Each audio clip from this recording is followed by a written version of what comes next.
नमस्कार, हमारे IGNOU audio books channel पर आपका स्वागत है। इंदिरा गांधी राष्ट्रीय मुक्त विश्वविद्यालय, स्कूल ऑफ एजुकेशन SOE, शिक्षा स्नातक BEd हिंदी, प्रथम वर्ष, मूल पाठ्यक्रम BES-122 समकालीन भारत एवं शिक्षा, खंड 1 भारतीय सामाजिक संदर्भ एवं शिक्षा, इकाई 1 भारतीय समाज की प्रकृति, 1.1 प्रस्तावना।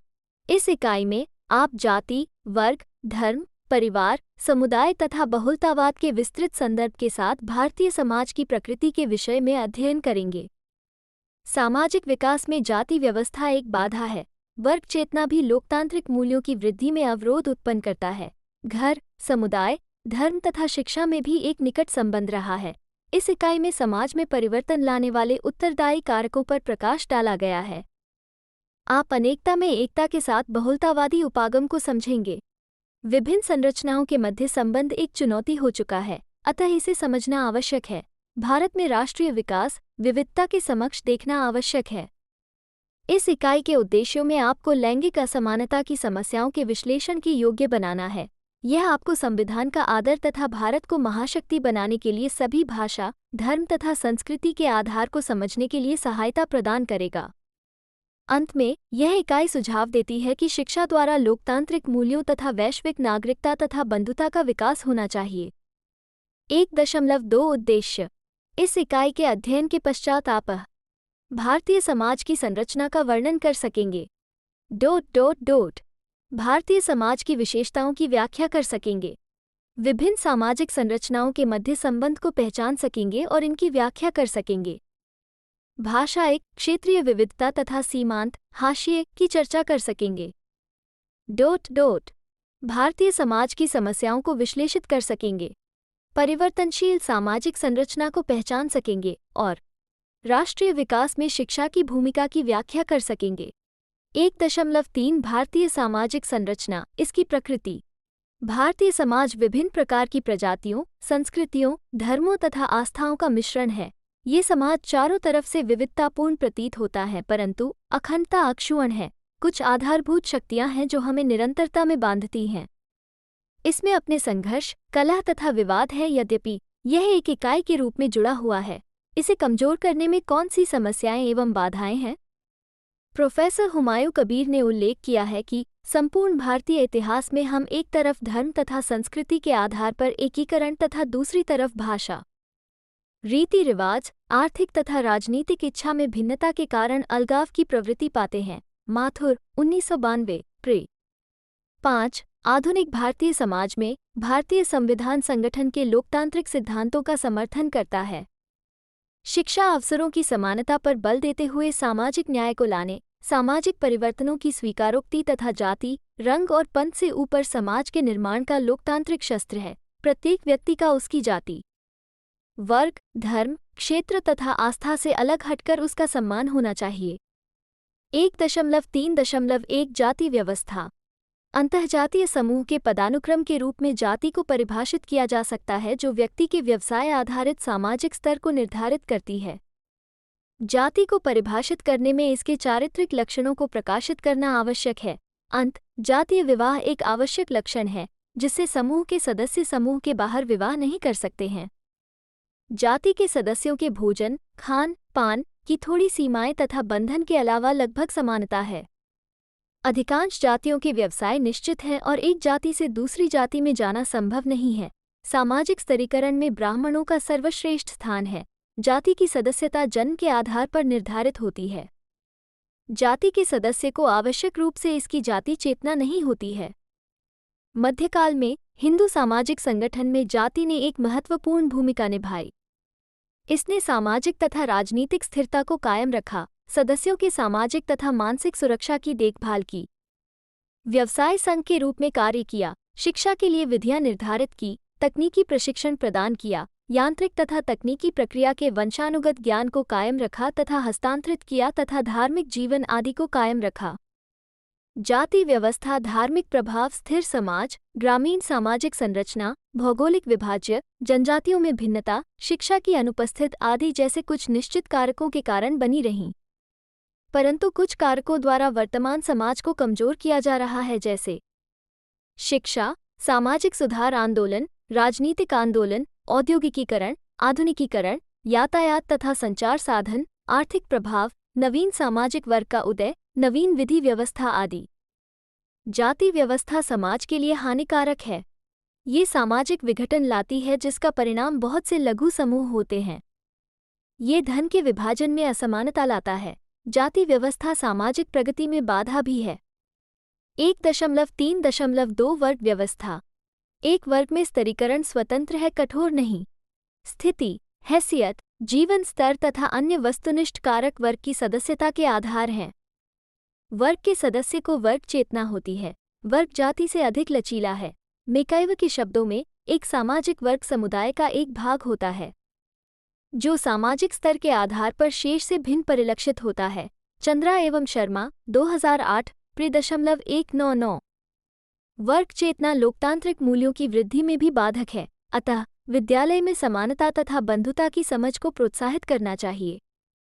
परंतु वर्ग चेतना का उन्मूलन आर्थिक असमानता तथा अन्य असमानताओं को समाप्त किए बिना नहीं हो सकता है। इसके लिए सामाजिक तथा आर्थिक सुधार की आवश्यकता है। 1.3.3 परिवार और समुदाय। परिवार। बालक की शिक्षा में परिवार महत्वपूर्ण भूमिका निभाता है। परिवार प्राथमिक सामाजिक समूह है। बालक परिवार से जो भी सामाजिक अनुभव प्राप्त करता है वह उसके व्यक्तित्व का आधार होता है।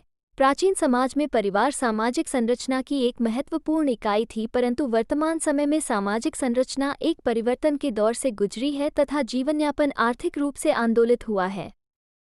परिवार की दो प्रकार की व्यवस्थाएं हैं, आई, विस्तृत या संयुक्त परिवार तथा ई, एकल परिवार। विस्तृत परिवार में माता पिता एवं उनके बच्चे तथा 2 पीढ़ी से अधिक के लोग एक साथ रहते हैं। एकल परिवार में माता पिता और उनके बच्चे होते हैं। एकल परिवार में भौगोलिक तथा सामाजिक गतिशीलता अधिक होती है। परिवार मुख्यतः बच्चे का पालन पोषण तथा प्रशिक्षण, अच्छी आदतों के अभ्यास, परिवार के सदस्यों से प्यार तथा स्नेह के लिए करता है तथा व्यापक सामाजिक, आर्थिक, शैक्षिकी जीवन तथा पुनर्रचनात्मक उत्तरदायित्वों के लिए तैयार करता है। परिवार बच्चों को संरक्षण भी प्रदान करता है। समुदाय। बच्चे की शिक्षा में समुदाय की अपनी स्वयं की भूमिका होती है। ये गांव तथा शहर में बसे परिवारों का एक समूह है और लगभग समान प्रथाओं, विचारों, मूल्यों तथा संस्कृति से एक साथ बंधा होता है। इस प्रकार प्रत्येक समुदाय एक बृहद समुदाय का हिस्सा होता है जो राज्य अथवा राष्ट्र कहलाता है। बगार्ड्स के अनुसार एक समुदाय एक सामाजिक समूह है जो कुछ सीमा तक हम की भावना के साथ एक निश्चित क्षेत्र में रहता है। इंदर देव सिंह नांद्रा, 2010, pre. 52। मैकाइवर और पेज के अनुसार जब भी किसी छोटे और बड़े समूह के सदस्य इस तरह एक साथ रहते हैं, यद्यपि वे कुछ चीजों में हिस्सा नहीं लेते हैं परंतु उनके सामान्य जीवन के आधार तथा परिस्थिति एक हों, उस समूह को समुदाय कहा जाता है। इंदर देव सिंह नांद्रा, 2010, pre. 52। एक समुदाय की विशेषताएं निम्नलिखित है। क. अपनेपन की समझ अथवा निवासियों की निष्ठा। ख. समान सामाजिक विरासत। ग. तुलनात्मक आर्थिक आत्मनिर्भरता। समुदाय एक शैक्षिकी अभिकरण के रूप में। समुदाय शिक्षा का एक सक्रिय एवं क्षमतावान अभिकरण है। ये समुदाय के सदस्यों के लिए शिक्षा के औपचारिक तथा अनौपचारिक अभिकरण के रूप में कार्य करता है। विद्यालय, मीडिया, पुस्तकालय आदि समुदाय में शिक्षा के औपचारिक तथा अनौपचारिक अभिकरण के रूप में कार्य करते हैं। समुदाय में समृद्ध परंपरा तथा संस्कृति होती है जो इसके सदस्य को शिक्षित करने के लिए व्याप्त होती हैं। समुदाय की शैक्षिकी भूमिका कई स्तरों में होती है। ये सदस्यों की शिक्षा के लिए धन प्रदान करता है, औपचारिक शिक्षा पर नियंत्रण रखता है, विद्यालय कर्मचारियों के चयन प्रक्रिया में सहायता करता है, सदस्यों की शिक्षा के लिए अनौपचारिक स्रोतों के उपयोग को प्रोत्साहित करता है तथा समाज में उत्तम जीवन के लिए नैतिकता तथा मूल्यों का प्रसार भी करता है। विशेषतः समुदाय विद्यालय तथा महाविद्यालयों जैसे शैक्षिकी संस्थानों के साथ सहयोग का कार्य करता है। वे स्वयं को शैक्षिकी संस्थानों के मानवीय तथा भौतिक विकास के साथ उनकी शैक्षिकी गतिविधियों को सम्मिलित करते हैं। भारतीय समुदाय के कार्य। यूनिवर्सिटी। समुदाय तथा शिक्षा के मध्य संबंध बहुत महत्वपूर्ण है। प्रत्येक समुदाय ये चाहता है कि इसकी अगली पीढ़ी योग्य नागरिक बने जो समाज के साथ कंधे से कंधा मिलाकर चल सके। अतः यह इसकी व्यवस्था करता है। यदि लोग शिक्षित हैं तो वे समाज की समस्याओं के समाधान के योग्य हैं। शिक्षा के माध्यम से समुदाय भावी पीढ़ी को इसकी सांस्कृतिक विरासत के प्रति सचेत कर सकता है। इस प्रकार समुदाय को इसके नागरिकों को शिक्षित करने का उत्तरदायित्व लेना चाहिए। भारतीय समाज में शिक्षा की सर्वव्यापी मांग एक आकर्षक गुण रहा है। प्राथमिक तथा पूर्व प्राथमिक शिक्षा के विकास में समुदाय का प्रभाव बृहद रूप में रहा है। समुदाय का माध्यमिक शिक्षा के विकास पर भी प्रभाव रहा है। शिक्षा समाज के उद्देश्यों, विचारों तथा मूल्यों के अनुसार होनी चाहिए। सामाजिक परिवर्तन शैक्षिकी परिवर्तन में अवश्य प्रतिबिंबित होने चाहिए। सांस्कृतिक धरोहर का अनुरक्षण भी समुदाय का एक महत्वपूर्ण कार्य है। अतः ये कहा जा सकता है कि समुदाय प्रशासकों तथा शिक्षकों के साथ एक सक्षम शैक्षिकी बल के रूप में है। उनको इसके अधीनस्थ कार्य नहीं करना चाहिए बल्कि इसको समझकर इसके साथ कार्य करना चाहिए। कुछ बिंदु पर असहमतियां उत्पन्न हो सकती हैं, परंतु सहयोग तथा सच्चे प्रयास से इन असहमतियों को अंततः कम या इनका समाधान किया जा सकता है। 1.3.4 धर्म तथा शिक्षा के मध्य एक निकट का संबंध रहा है। एक समय विशेष में धार्मिक दृष्टिकोण शैक्षिकी विचारों को प्रभावित किया है। सभी धर्म ईश्वर को सर्वशक्तिमान, सर्वव्यापी मानते हैं। धार्मिक अभ्यास के माध्यम से मानवीय आत्मा ऐसी अनुभूति का प्रयास करती है जो इसे सर्वशक्तिमान के निकट ला सकती है। धार्मिक अभ्यास सर्वोच्च सत्ता के साथ रहना माना जाता है। यह आस्थाओं को एक सूत्र में बांधता है। अतः ये कहा जा सकता है कि धर्म मानव जीवन में धार्मिक अभ्यास के माध्यम से आध्यात्मिक अनुभव की बात करता है तथा मानव और ईश्वर के संबंध को बताता है। धर्म तथा शिक्षा में काफी गहरे संबंध हैं, परंतु शिक्षा देने में हम धर्म के इस व्यापक दृष्टिकोण को अपने समक्ष रखते हैं और धर्म के संकीर्ण स्वरूप या आचरण को महत्व नहीं देते हैं। शिक्षा मार्ग की खोज करती है तथा नई पीढ़ी को उस पर चलने या उस मार्ग का अनुकरण करने की प्रेरणा देती है। धर्म हमारे जन्म के कारण तथा चिरस्थायी शांति कैसे प्राप्ति हो आदि को बताता है। भारत एक धर्मनिरपेक्ष राष्ट्र है। यहाँ सभी आस्थाओं और धर्मों को मानने वालों को सरकार के बिना किसी हस्तक्षेप के उनको पूजा, धर्म प्रचार, संस्थानों या पूजा स्थलों की स्थापना करने का समान अधिकार है। ये धार्मिक स्वतंत्रता सभी व्यक्तियों की व्यक्तिगत स्वतंत्रता के सम्मान के लिए आवश्यक है।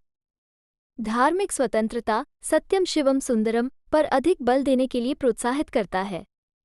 डॉक्टर राधाकृष्णन आयोग ने धर्मनिरपेक्ष भारत में धर्म की आवश्यकता के महत्व पर बल दिया। इस आयोग का यह विचार था कि राज्य को किसी धर्म का अनुचित संरक्षण नहीं देना चाहिए।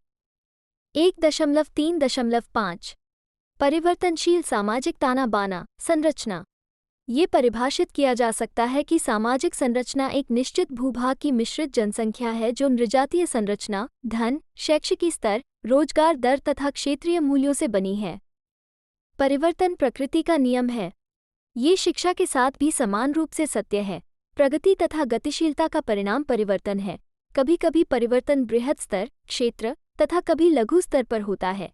ऑगबोन तथा निम्कोफ प्रत्येक समुदाय में कुछ बल होते हैं जो स्थापित संगठन को ध्वस्त करते हैं तथा उनके कार्यों को रोकना सामाजिक समस्या के रूप में होता है। राय 1990 प्रे 67 सामाजिक ताना बाना संरचना का अर्थ सामाजिक प्रक्रिया, सामाजिक अंतःक्रिया या सामाजिक संगठन के किसी पक्ष में विभिन्नता या गतिशीलता है। सामाजिक संरचना सामाजिक आकार, इसकी आंशिक संरचना या संतुलन या इसके संगठन के प्रकार में परिवर्तन है।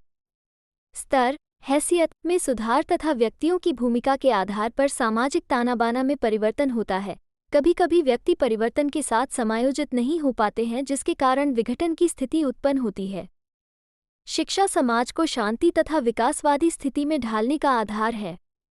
मानव जाति पर्यावरण में क्रिया तथा अंतःक्रिया द्वारा युगों के उपरांत जिस धरोहर को संजोया है उसी का नाम संस्कृति है। इस प्रकार संस्कृति में ज्ञान तथा अनुभव होता है। यह मानव जीवन को आकार देती है जो लोगों की जीवन शैली से परिलक्षित होता है। समाज की आवश्यकता सदैव परिवर्तनशील रही है। प्रत्येक आने वाली पीढ़ी वर्तमान प्रतिरूप में सुधार का लक्ष्य रखती है। शिक्षा समाज के पुनर्रचना तथा पुनर्संगठन की आवश्यकताओं में सहायता करती है तथा समाज के अनावश्यक चीजों को समाप्त कर सुखद और उत्तम समाज का निर्माण करती है। 1.3.6 बहुलतावाद का अर्थ है ऐसे समाज, सरकार या संगठन की व्यवस्था जिसमें विभिन्न समूह अपनी पहचान के साथ अन्य समूहों या प्रभावशाली समूह के साथ अस्तित्व बनाए रखता है। बहुलतावाद लोकतंत्र का एक प्रतिरूप प्रस्तुत करता है जहां विभिन्न समूह अपनी राय तथा विचार को रख सकते हैं। यह अभिव्यक्ति के एकल उपागम या विधि के बजाय विविध दृष्टिकोणों तथा स्थितियों को इंगित करता है। सांस्कृतिक बहुलतावाद का अर्थ है एक वृहद समाज के अंदर छोटे समूहों का अपनी अद्भुत सांस्कृतिक पहचान को कायम रखना है। इस स्थिति में विभिन्न सामाजिक वर्गों, धर्मों, प्रजातियों आदि के लोग एक साथ समान होते हैं, परंतु समाज में एक साथ रहते हुए भी उनकी विभिन्न परंपराएं होती हैं। लोग विभिन्न सामाजिक वर्ग, राष्ट्रीयता तथा प्रजाति के हो सकते हैं। इसे और अधिक स्पष्ट करने के लिए ये कहा जा सकता है कि बहुलतावाद वास्तविकता के साथ समायोजन का मूल्य है। भारत में हिंदू तथा हिंदी भाषी बहुसंख्यक हैं, परंतु अन्य धर्मों तथा भाषाओं के लोग भी यहाँ रहते हैं। उदाहरणार्थ, इंडोनेशिया एक बहुलतावादी समाज है जहाँ विभिन्न पृष्ठभूमि, धर्म, जाति, संस्कृति, भाषा, नृजातीयता के लोग एक साथ रहते हैं। 1.4 संरचनाओं के मध्य अंतर संबंध। भारत जैसे देश में जहां विभिन्न भाषाएं बोली जाती हैं, भौगोलिक स्थिति तथा जलवायु भी भिन्नता विद्यमान है। लोगों में अपने प्रदेश, जाति, वर्ग, धर्म, सामाजिक तथा भाषा के प्रति एक भावनात्मक लगाव है। सामाजिक संरचना से संबंधित विभिन्न पदों जैसे जाति, वर्ग, परिवार, ग्राम समुदाय तथा रिश्तेदार लघु पहचान के रूप में परिभाषित किया जाता है। इन संरचनाओं के मध्य संबंध एक चुनौती बन चुका है क्योंकि विभिन्न विभाजनकारी प्रवृत्तियों के सिर उठाना प्रारंभ करने से एकता का सूत्र कमजोर हो रहा है। विविधता राष्ट्रीय संस्कृति तथा आर्थिक संपन्नता को समृद्ध करती है, परंतु जब ये रुक जाती है तो राष्ट्र का अस्तित्व खतरे में होता है। स्वतंत्रता के समय हमने भारत को एक धर्मनिरपेक्ष राष्ट्र बनाने की शपथ ली थी जो सामाजिक तथा आर्थिक न्याय पर आधारित थी। इस क्षेत्र में हमारे बेहतर प्रयासों के बावजूद भारत संकीर्ण अनिश्चितता जैसी कई समस्याओं का सामना कर रहा है जो राष्ट्रीय एकता के लिए खतरा है।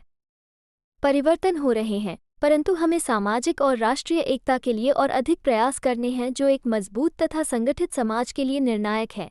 लोग रूढ़ जाति व्यवस्था से जीविका आधारित वर्ग व्यवस्था की ओर गतिशील हो रहे हैं।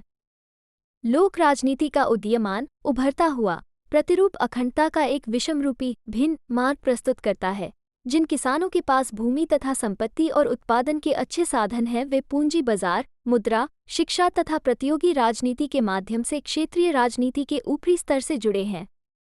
भूमिहीन किसानों या मजदूरों का एक अन्य समूह विस्तृत समाज के निचले स्तर से जुड़ा हुआ है। 1.5 राष्ट्रीय विकास के संदर्भ में भारतीय समाज की समस्याएं। भारतीय समाज विशाल विविधताओं तथा असमानताओं के साथ मजबूत सामाजिक, सांस्कृतिक परंपराओं तथा जाति, वर्ग तथा लिंग आधारित घोर भेदभावपूर्ण इतिहास के साथ बहुत पुराना है। भाषा, आदतों तथा रीति रिवाज में भिन्नता है। यद्यपि ये भारत को सांस्कृतिक रूप से संपन्न बनाता है, लेकिन यह विविधता राष्ट्रीय विकास में समस्या उत्पन्न करती है। लोग जाति, वर्ग, भाषा तथा धर्म के आधार पर आपस में लड़ते हैं, जिसके कारण सामाजिक संरचना को कायम रखना कठिन हो जाता है। विश्व एक वैश्विक गांव हो चुका है। पाश्चात्य संस्कृति ने भारतीय संस्कृति को प्रभावित किया है। विभिन्न अवधारणाओं के अर्थ बदल चुके हैं। कुछ मुद्दे जो प्राचीन समय में अस्वीकार्य थे, वे अब सामान्य हो चुके हैं, जैसे अंतर्जातीय विवाह, बहुभाषावाद तथा बहुलतावाद, विभिन्न क्षेत्रों में महिलाओं की भागीदारी। इसलिए भारत में राष्ट्रीय विकास की समस्या को इस विविधता के समक्ष देखा जाना है। इनमें से कुछ समस्याओं का विस्तारपूर्वक अध्ययन किया जाए। 1.5.1 लैंगिक असमानता। लैंगिक असमानता का अर्थ व्यक्ति के लिंग के आधार पर असमान व्यवहार तथा अवधारणा है। ये भिन्नता सामाजिक रूप से निर्मित लैंगिक भूमिका के साथ गुणसूत्र, मस्तिष्क संरचना तथा हार्मोन संबंधी भिन्नता के माध्यम से जैविक रूप से उत्पन्न होती है। लैंगिक असमानता बालिकाओं तथा महिलाओं के प्रति हीन दृष्टिकोण, भेदभाव तथा पूर्वाग्रह है।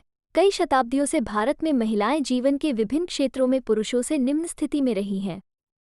ये स्थिति धीरे धीरे परंतु निश्चित रूप से बदली है। भारत में पुरुषों तथा महिलाओं के मध्य असमानता स्वास्थ्य, शिक्षा, आर्थिक तथा राजनीतिक संदर्भ में देखा जाता है। लैंगिक असमानता तथा इसके सामाजिक कारणों से भारत के लिंगानुपात, महिलाओं के स्वास्थ्य पर आजीवन उनकी शैक्षिक प्राप्ति तथा आर्थिक स्थिति पर प्रभाव पड़ा है। भारत में लैंगिक असमानता कई रूपों में विद्यमान है। कुछ लोग तर्क देते हैं कि कुछ आर्थिक समानता की युक्तियां पुरुषों के लिए अलाभकारी हैं।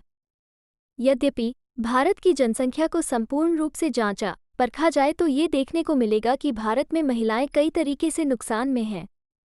इस प्रकार के लैंगिक भेदभाव भारतीय समाज में लोकतांत्रिक व्यवस्था के विरुद्ध है। इसके लिए बहुत से कारण जैसे पितृसत्तात्मक समाज, पुत्र की वरीयता, दहेज प्रथा, विवाह नियम आदि सम्मिलित हैं।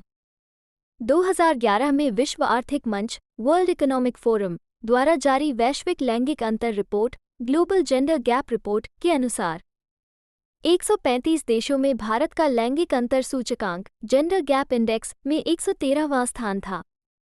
यद्यपि तत्पश्चात से भारत ने विश्व आर्थिक मंच पर अपना स्थान सुधारा है। 2013 में लैंगिक अंतर सूचकांक नीचे गिरकर 105/136 तक हो गया है।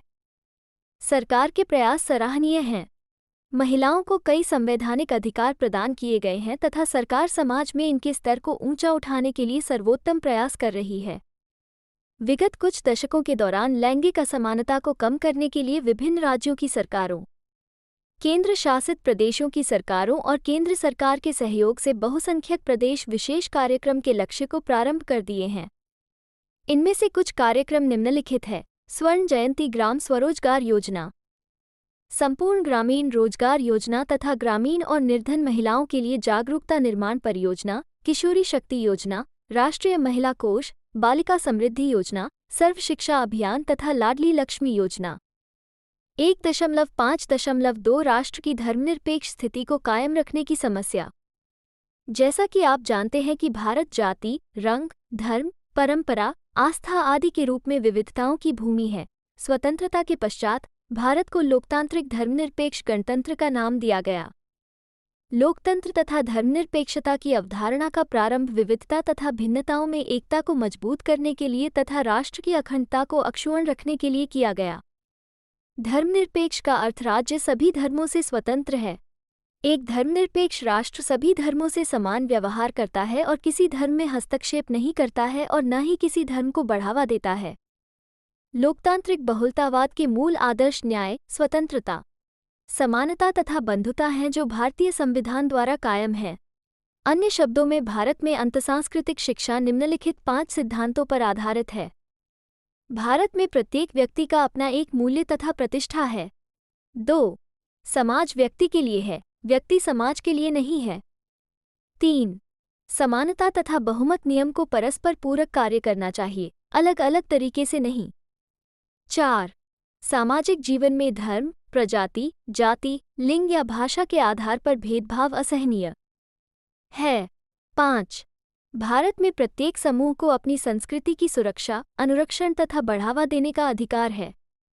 अपने देश के धर्मनिरपेक्ष प्रकृति को कायम रखना है। धर्मनिरपेक्ष आधारित शिक्षा व्यक्ति के बहुलतावादी दृष्टिकोण को लाने में आवश्यक है।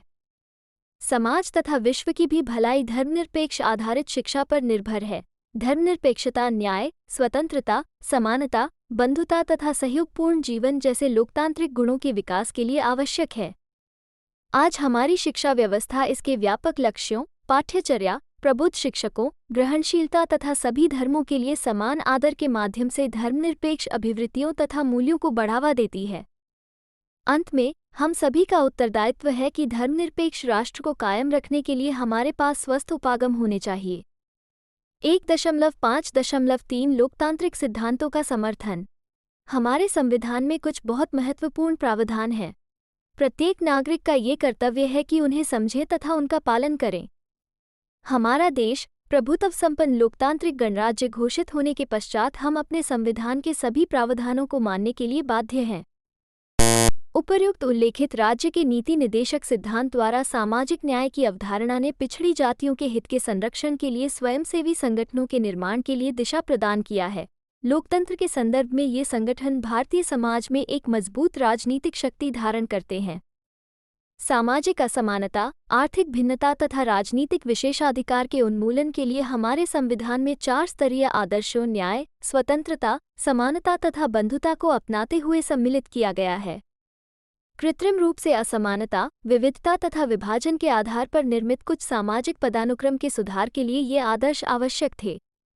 हमारा संविधान यह निर्दिष्ट करता है कि विधि की दृष्टि में सभी व्यक्ति समान हैं। किसी व्यक्ति को न्याय से वंचित नहीं किया जा सकता। प्रत्येक व्यक्ति को विचार, अभिव्यक्ति तथा अपनी आस्था एवं विश्वास के व्यवहार की स्वतंत्रता है तथा प्रत्येक व्यक्ति के प्रतिष्ठा की स्वीकारोक्ति है। भारतीय लोकतंत्र का महानतम बल भारतीय संविधान की प्रकृति तथा प्रावधान है। इन प्रावधानों का अर्थ है कि हमें शिक्षण संस्थानों में शिक्षा प्रदान करने में एक वातावरण का निर्माण करना है जिसमें सामाजिक स्तरीकरण नहीं होगा। व्यक्ति की गरिमा तथा राष्ट्र की एकता सुनिश्चित की जा सकती है जब एक तरफ नागरिकों के मौलिक अधिकारों की रक्षा समान रूप से हो तथा दूसरी तरफ समाज की आवश्यकता समाजवादी प्रतिरूप है। राज्य के नीति निदेशक सिद्धांत एक सकारात्मक उपागम को इंगित करते हैं जो नागरिकों के उच्च आर्थिक, सामाजिक, सांस्कृतिक तथा राजनीतिक जीवन स्तर को सुनिश्चित करने में सहायता के लिए आवश्यक हैं। भारतीय सामाजिक एवं राजनीतिक जीवन में समकालीन घटनाओं का अध्ययन इंगित करता है कि भारतीय संस्कृति में लोकतंत्र की ओर एक मजबूत रुझान का विस्तार हो रहा है। अतः आज ये देश की अखंडता की महान ताकत है।